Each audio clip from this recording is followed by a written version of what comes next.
Dr. Nishal, a pediatric anesthesiologist. We just finished with a baby, a cleft lip repair. So we thought it'd be a good time to get some points out of him.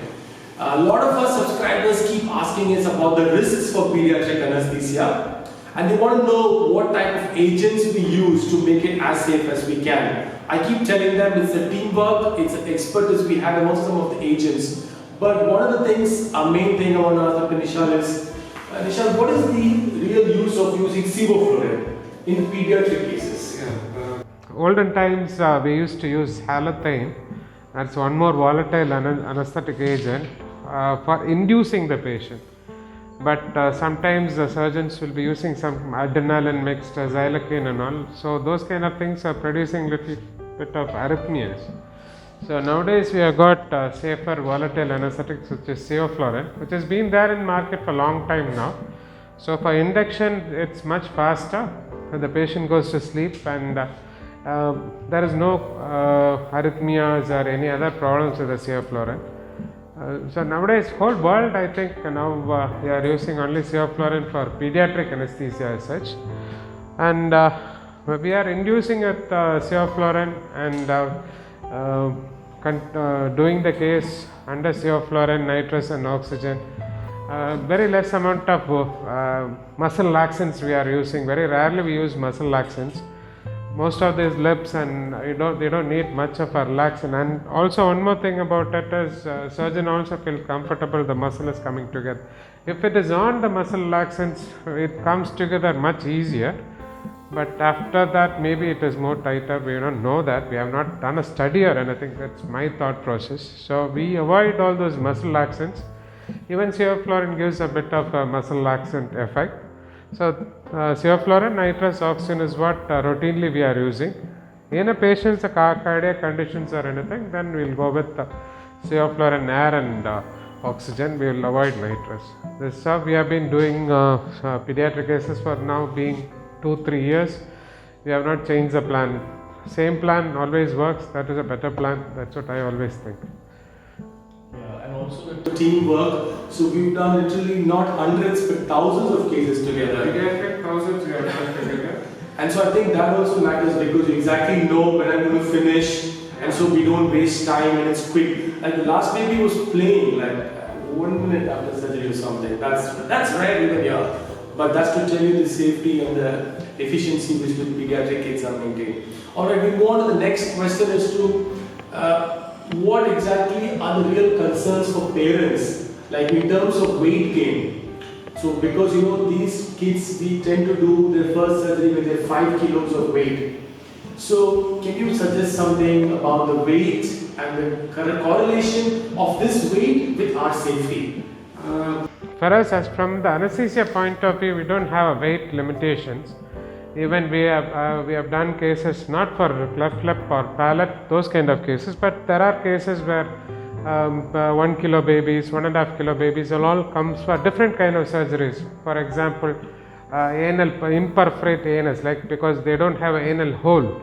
So those patients we have to take up much earlier, maybe the second day of their life or the first day, the third day one also. There are conditions where we take up the cases for those cases. But here we have following a protocol because the Smile Train, once we had that setup was really good. Smile Train people are very particular that we take up any case for cleft or a palate which is above 5 kilos, and we have been sticking on to it for more than 10 or 15 years. That's the international norms actually. But for us, anesthesia side, there is no weight limitation or age limitation because it comes under different diseases. Some diseases you have to operate immediately it is born. Nowadays it has been babies are operated when they are inside the uterus also. It has been operated nowadays.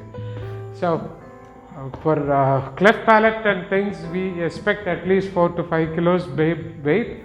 So the safety is much better in those weights, and I'm okay with the only thing I always tell the parents is keep the baby hydrated for at least 3 hours.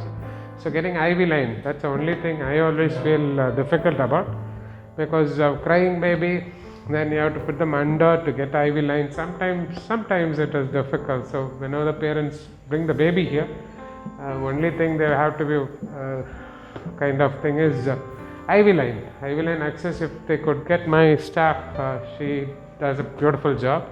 She always gets IV line before 3-4 hours. When the patients are having milk or food, at that time the veins will be bulging.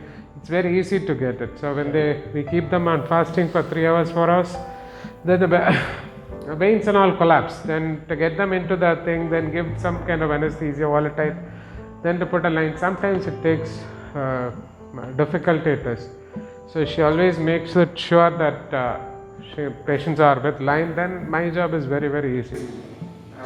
Yeah, so once again, you see the role of different people helping us here. So this is the second question. Do you otherwise think there's anything patients in particular, especially immediately after anesthesia, that they should be aware of?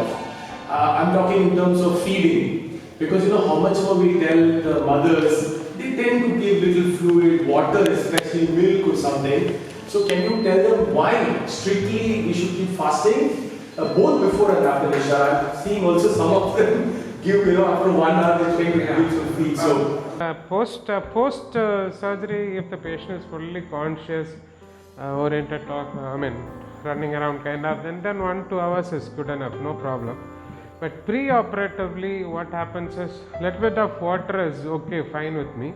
But milk, when they give milk, it becomes a curd kind of stuff inside the stomach. So when we are trying to intubate or something, those things may just, the baby may regurgitate. It may come into the mouth. Some very rare times, we always have suction and everything ready for that. But still little bit, if it goes into the breathing tube, that is the trachea, then it goes into the lungs, and that can create trouble for us. That is the one reason we always make them very sure that 3 hours, 4 hours prior, milk has to be stopped. Sugar water, okay, just up to 1 hour also you can give little bit of sugar water, because sugar water, even if it goes into the lung, nothing is big harm is going to happen. But milk, yes, definitely will make a big trouble. Post-operative, I don't have problems. 1-2 hours is okay. Disha, you being very kind of that, because we keeping 4 hours as your old plan NPO and 3 hours for water. We don't like that because then we're not monitoring them when they tend to feel something. So I think the message is clear that fasting time must be taken very seriously. Exactly. All right. So thank you, Vishal, for visiting. We'll catch you again in another case. I thank God for a lot of troubles are getting worse because of her. She prepares it really good machines, everything is ready. All I have to come and check, everything is there. That's it. So thanks to you. And thank you.